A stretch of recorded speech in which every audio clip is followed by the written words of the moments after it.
The modern world gives us a lot of different ways to distract ourselves from the hard questions. I'm here. You can see I'm out at the lake here in Copenhagen, Denmark. And it's interesting to just walk and consider all the things that we try to escape from. And we do this in such a natural way that it almost doesn't even really seem like it until you end up in a spot where things are really going wrong for you and you feel stuck and you feel like maybe you're not making progress or things aren't going the way you would like them to go in your life. And it's interesting because some of the most important questions we could answer kind of get answered for us, and the answers aren't satisfactory, and it causes us all to be pretty unhappy. So if you want to try and figure out who am I? And when you ask yourself that question, or you ask other people, they tell you their name, they tell you maybe what they do, maybe they tell you about their family. And it's interesting because all these answers came from other people. They came from their family, their friends, maybe their religion, their schooling, maybe their work, maybe some accomplishment they've had in the past and other things outside of work. And it's interesting if you really consider that none of those things are actually who you or I are. I mean, if you're just, if you're not all these titles, it's worth considering, what are you really? Who are you really? And if you lost those things, who would you be? And, I've gone through this in my own life where I was running a business. I thought I was doing really well, and some problems came up and that business ended up failing. At the same time, I ended a relationship I was in. And so I had, a lot of changes at the same time where all of a sudden who I thought I wasn't as stable as I thought it was. And we all find a lot of different ways to keep from trying to answer these questions. I'll give you a good example. Some people spend a lot of time watching TV, playing video games, going shopping, drinking, using drugs, maybe spending way too much time with other people. And it's interesting because, most people think, well, you should have a great social life. All you should do is, go hang out with people. But for a lot of people, that's just a way to avoid ever having to be alone. And one of the reasons why I find so many people struggle with meditation isn't because meditation's really that hard. It's because they're kind of terrible company. As soon as they sit down by themselves, they start hearing all the negativity that they have to say about themselves. I'm not good enough. I wish I was making more money. I wish I wasn't in this place in my life. I wish this was this way. I wish this hadn't happened.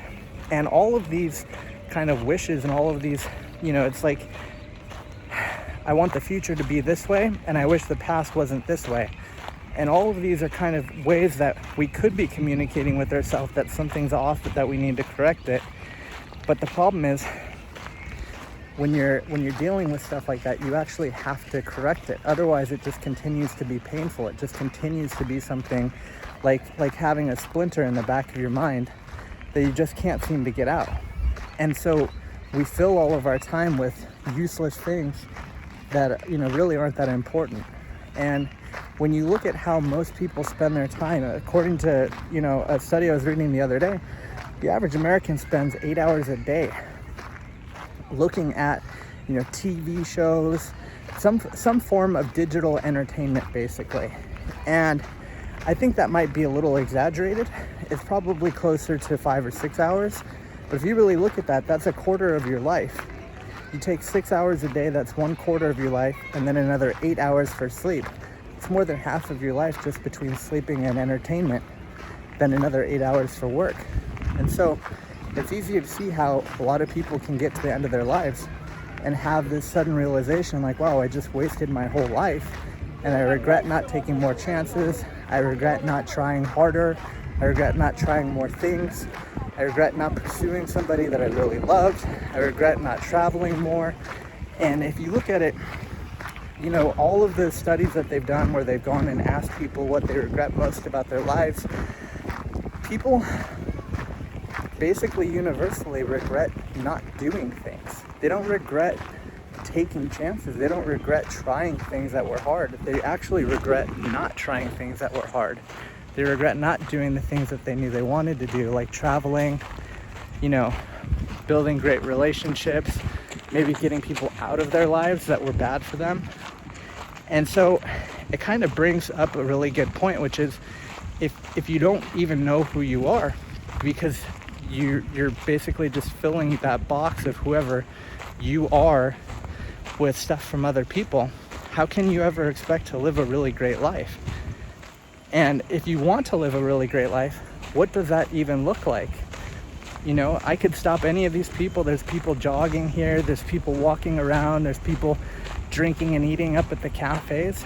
I could ask any one of these people what they want out of the next 10 years, and they would be giving me blank stares. They wouldn't know. They wouldn't say, I want to make this much money, I want to live this kind of life, I want to have these experiences with these people, and I want to be this kind of person. And the cool thing about, you know, who we are as a species, we don't call ourselves like human thinkings or human considerings or human anything else. We call ourselves human beings. We're being, we're alive, we're doing. And when you really take the time to consider what that means, it means that you're constantly in movement, and it means that you're constantly, you know, going somewhere, doing something. And so if you're trying to live a great life, it's not going to happen by mistake. In fact, nothing really great ever happens by mistake. It's pretty rare. It's like the lottery. And the odds of winning the lottery are pretty terrible. So if you build a life based off of that idea of winning the lottery, almost everybody that does that is going to lose. Hence why so many people have regrets at the end of their life about all the things that they could have done that they didn't do. And so, there's birds flying around over here. If you're trying to build a great life, it's got to start with, you know, really identifying who you are and who you aren't, and maybe even correcting some of the mistakes you're currently making. Maybe you lie too much. Maybe you're, you know, always late to things. Maybe you're not considerate of your own personal boundaries. Maybe you're not considerate of other people's personal boundaries. Maybe there's, you know, a lot of things that you know you should be doing and you're not doing them because you're scared that it'll make somebody else upset with you. Maybe there's people in your life that you need to get rid of. There's a lot of things worth considering. Maybe you're ignoring your health. It's going to be really hard to have a good life if you're out of shape. It's going to be really hard to have a good life if, you know, you can't get out of bed. And so it's worth, first of all, considering what should you be? You know, if you could be the most idealized version of yourself, it's kind of like Earl Nightingale. He said, success is the progressive realization of a worthy ideal. And it's an interesting way of looking at success, because it basically says that as long as you're on your way to becoming the best version of yourself in everything that you do, you can consider yourself a success, even if you haven't accomplished the goals you're setting for yourself, because you're on the way. You know, I have a lot of friends that are day traders, and one of the things that I find that's interesting about day traders is they consider themselves successful even when they lose money, if they did what they knew they were supposed to do when they knew they were supposed to do it. And that's a better way of living, I think, than saying, well, I didn't get that Lamborghini, or I didn't get this deal, or I didn't get this other thing, so I'm not successful. As long as you're doing what you know you should be doing, when you know you should be doing it, you're basically a success and you're moving in the right direction. And so if you're, you know, thinking through this stuff, it's also worth taking the time to start looking at what you're spending your time on and start figuring out how to cut out those things that are basically just distractions. They're basically just ways for you to avoid having to do the harder things in life. And this happens to everyone. I can tell you myself, like, there's been times where I could have worked harder, I could have done a better job, I could have done a lot of things and I didn't.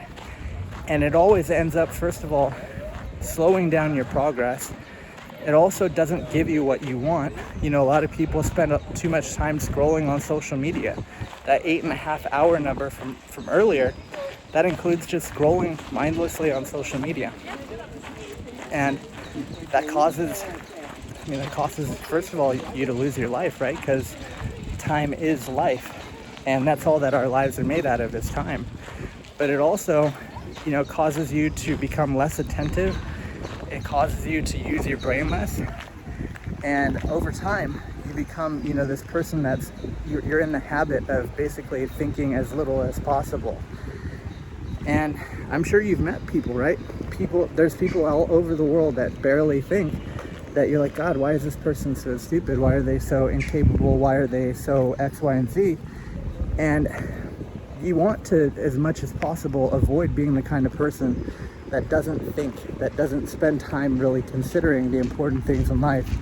And, ultimately is trying to avoid that stuff, because you could live a whole lifetime without ever thinking and make just enough money to pay your bills, do just enough to have a couple of, maybe, if you're lucky, a couple of good relationships, maybe not great, but okay. You could live your life that way, but at the end of your life, most people don't have things to preoccupy their minds with. And if you look at the studies on, Americans specifically, Americans basically become less happy the older they get. And that seems really silly. Like, if you really consider it, if you want to live a good life, you should be happy, right? You should be more happy every day, especially because you could have more practice at being happy. It's kind of like the first time you rode a bike, you really didn't do a great job. Maybe the second and the fifth and the 10th and the 100th, but after a while you got a hang of things. Imagine if you got worse at riding a bike every time you got on the bike. People would be concerned, right? They'd be like, wow, this guy might have some mental illness or something, or maybe there's something wrong with this person. It would be very odd. But when it comes to happiness, people just accept that, people get less happy the older they get. And the problem with that is nobody's really thinking about these things. Nobody's spending time thinking about it, and that's why it happens, because happiness isn't something that happens to you, it's something you do. It's part of that human being, not human happening to me. And so when you're designing your ideal life, when you're thinking through these things, you have to consider, what is it that's going to make me happy and keep me happy, or at least at a higher level of happiness throughout my life. And the interesting thing about this is, it's not usually the things that we think are going to make us happy that actually do. So, we're adults, so we can talk about this, right? Having a lot of sex doesn't really make you that much happier. Now, if you're having zero sex, having sex will make you happier. But if you're having sex a couple of times, a few times a week, maybe even on a daily basis, having more sex isn't going to increase your levels of happiness. And after a certain point, even having sex, if the other areas of your life isn't going to keep you happy. But the flip side of that is, eating healthy food will make you happy up until a point, and then you're going to say, well, I want something sweet. Well, I want this junk food. Well, I want this thing. And the unfortunate thing is, human beings are not very good at figuring out what's going to make them wealthy and thinking in long-term strategies, what's going to make them happy and thinking long-term strategies. And what you'll find is, if you're committed, they say it's not about the destination, it's about the journey. To a certain extent, that's kind of true. You have to, for the most part, understand that every day, everything you're doing is a choice. And a lot of the unhappiness that people experience comes from thinking that they're not creating their lives. It comes from people believing that they're not in control and feeling like they're not in control. And so when you're working on, increasing how happy you are, you have to start thinking like, okay, if I know that I want to make $1 million, as an example, and it's important to me to make that money so that I can have kids, I can build a good family, I can set money aside for my retirement, I can do this. You start thinking long term, like, okay, here's how I'm gonna build a good life. It's important to remember that that money is gonna take time to achieve, and you can't wait to be happy until the money shows up. You just have to start being happy along the way. And I tell people this all the time, there's a ton of things that make me extremely happy that are really small and mostly stupid.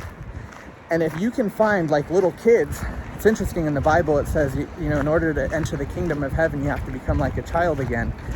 It's interesting because if you just assume, let's say they were talking metaphorically, heaven isn't somewhere else you go, but it's right here. It's a state of mind. We'll call it a state of mind. If heaven's a state of mind and hell is a state of mind, we could assume basically, well, how do little kids act? They're silly. They think about silly things. They do ridiculous things. They smile. They laugh about nothing. They have fun. They don't care really. If they do something funny and people laugh, they have a good time. And so it's really interesting because all of your life is basically little moments. It's just moment after moment after moment. They're all just like stacked on top of each other. And if you live your life in this way where you're thinking, okay, this is a little moment I could be happy in. This is a little moment I could be happy in. This is another little moment I could be happy in. And you start just looking at it like, you know what? Even when bad things happen to me, I can still be satisfied with my life because that's just part of the picture. It's kind of like if you look at some really old art from like the 1500s and 1600s, especially like the really religious stuff where they paint these like gruesome pictures of hell of people burning and getting stabbed with pitchforks and all this stuff. It's like, that's not necessarily something you want to be considering. You don't want to sit around and just ponder all day how terrible it would be to be in a place like that. But at the same time, you can look at a painting like that and admire how beautiful it is and admire how interesting it is that somebody was able to come up with something that was so detailed and interesting. And so when things like that are happening in your life, a lot of people tend to feel like, oh, somebody in my family passed away, my life is over. Or how am I supposed to run this business when my mom died? Or how am I supposed to keep going? And the thing is, too many of us forget that that's where we're all headed. We're all headed for death. That's going to happen to every single one of us. And I think part of the reason why it's so easy to just be distracted all the time and to be constantly trying to fill this gap of like, who am I really, with like possessions and religions and ideas and identities, is because nobody ever just sat us down and said, hey, look, everybody on this planet is going to die. There's nothing to be scared of. It's just a part of natural life. In fact, in order for each of us to live, many other things will have to die. And people say, oh, I'm a vegan, so it won't. Okay, well, they got to kill a lot of rodents, a lot of different kinds of, moles and voles and all kinds of things. They've got to kill the plants. Something has to die for us to survive. And that could be really depressing. Or you can just look at it as like, look, that's the way it is. Most people don't look at lions, unless you've got a weird thing for lions, and say, they should be vegans. Who cares what they should be? They're not. That's not what they are. And so in order for each of us to live, something else is going to have to die. In fact, a lot of things are going to have to die. And at some point, in order for the planet to be nourished, in order for the soil to become fertile, in order for new life to be born, we'll have to pass away. And the interesting thing is, when you can become comfortable with this idea, and I'm not saying you should become reckless. You shouldn't just say, well, I'm going to die one day, so what does it matter if I'm smoking crack cocaine every day? I'm saying you have to be comfortable with the idea that it's going to happen and start living every day as if it could be your last. And again, that doesn't mean you have to be reckless, but that does mean you should, let's say you're in a relationship. You should go out of your way to make your partner's day. You should find ways to, leave everybody that you come into contact with a smile. You should find ways to, add a little value to every interaction you have. If you're running a business, as an example, all of your customers should be hearing from you on a regular basis. And this doesn't have to be like you calling every customer every day. I mean, that's not scalable for a business. But it could be that, every holiday you're sending out some kind of card. Every Christmas you're sending them presents. Every whatever, you're doing something special for them. Because the thing is, we live in such a busy world, and there's so much confusion and so much chaos and so much noise that people forget sometimes to just really look at what we're doing here. And from an evolutionary psychology standpoint, if you look at people like Dr. David Buss and some of the work he's done, they talk about basically everything can come down to mating. And that's a great idea. And psychologically there's a lot of things they've studied to support that idea. But I mean, come on. Does anyone really believe that? The only reason we do everything is because we want to have sex? That sounds pretty stupid to me. That sounds exactly like what Sigmund Freud said 100 years ago. So science has basically come full circle. Look, there's got to be a bigger reason for each of us to be here. And don't get me wrong, I think it's very important to have good relationships. I think it's very important to have children. Look, if you're the average of the 5 people you spend the most time around, and children are the happiest people on the planet, wouldn't it be smart to be around a lot of children? I mean, children are happier than adults are. If you're the average of the 5 people, hang out with more kids, have kids, build a great family, build a family of happy people who are all interested in, first of all, living a good life, but secondly, being the kinds of people that other people can depend on, that other people look up to as role models, that they're interested in progress, they're interested in progressing as people.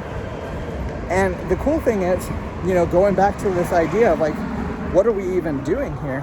The cool thing is, it doesn't have to be a big thing. You don't have to be I'm the next Jesus Christ, or I'm the next prophet, or I'm the next this. It could just be that there's one thing you're really good at, and you're going to become the best you can possibly be at that thing, because it's going to bring a lot of value, first of all, to your own life, but secondly, to your family's lives, to your community's lives, and ultimately, that's your thing. And the cool thing about being young, if you're a younger guy, you're in your early 20s, maybe even in your 30s, you have, a reasonably long amount of time to try a lot of things. The first business I started, I failed. The second business I started, I failed. The third business I started, I failed. It wasn't until within the last couple of years that I really started to get clear about what it was that I thought I was going to be here to do. And look, even if you look at the Bible, Jesus didn't really show up as a badass, as the Messiah in the Bible until he was 33, maybe 32, right? Because I think he died at 33. So, and back then people died by the time they were 40. It was rare to be an old man. So you have plenty of time. But the thing is not to think about I have plenty of time.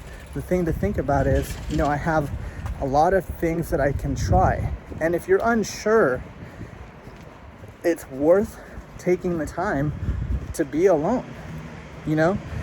People are really scared of being alone. And it's interesting because when you get comfortable being alone, the company that you have increases. The value of the kinds of people that are in your life will increase. Because when you're not scared of being alone, you won't allow people in your life that aren't worth your time, that aren't valuable enough to bring value to themselves and to bring value to you. And realistically, life is long enough if you don't waste it.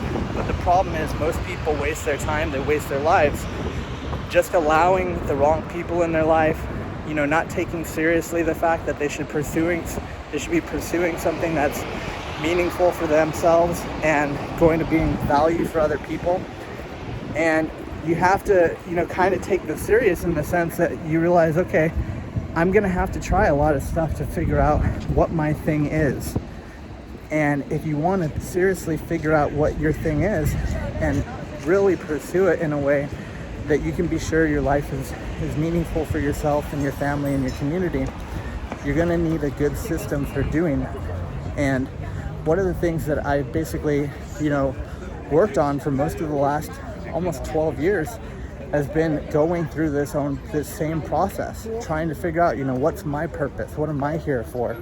What can I do that maybe nobody else on the planet can do as well as I can? Or what could I become better at than basically anybody else on the planet, even if I'm not the best right now? And that process was a lot of work. I mean, really, I had to, spend a lot of time alone. I had to mess up in a lot of relationships. I had to mess up a lot of businesses. I had to make money and lose money. I had to fail a bunch. And what I figured out was, if I just focused down and really systematized it. And the way I like to use this just really simple method, right? When it comes to your fitness, where are you at on the scale of 1 to 10? When it comes to your family and friends, what are your relationships at on a 1 to 10? When it comes to your finances, how are you doing financially on a scale of 1 to 10? When it comes to your fulfillment, where are you at on a scale of 1 to 10? And what I did was, after doing all of this, making all these mistakes and figuring all this stuff out, I put together a 20-day, so it's one video a day, I put together a 20-day kind of boot camp. And this is specifically great for young men, people who are, really looking to improve themselves and looking to build their lives in a way where they're not wasting time, they're not, unnecessarily suffering. I've done this in a way where you can basically go through one video a day. You'll have homework, and every day you know that you're making progress, but at the end of that 20 days, you have a system that you can continuously repeat to get results faster and faster. Because what happens to a lot of people is they go up like this and they spend most of their time on a plateau, and then they make a little improvement and most of their time on a plateau. And the problem with that is life is too short to be spending most of your time stuck and unhappy. So there's a link below this video. You can click that link, check out the video on the next page. There's a free training there on how to get started and what to do. I'll see you over there.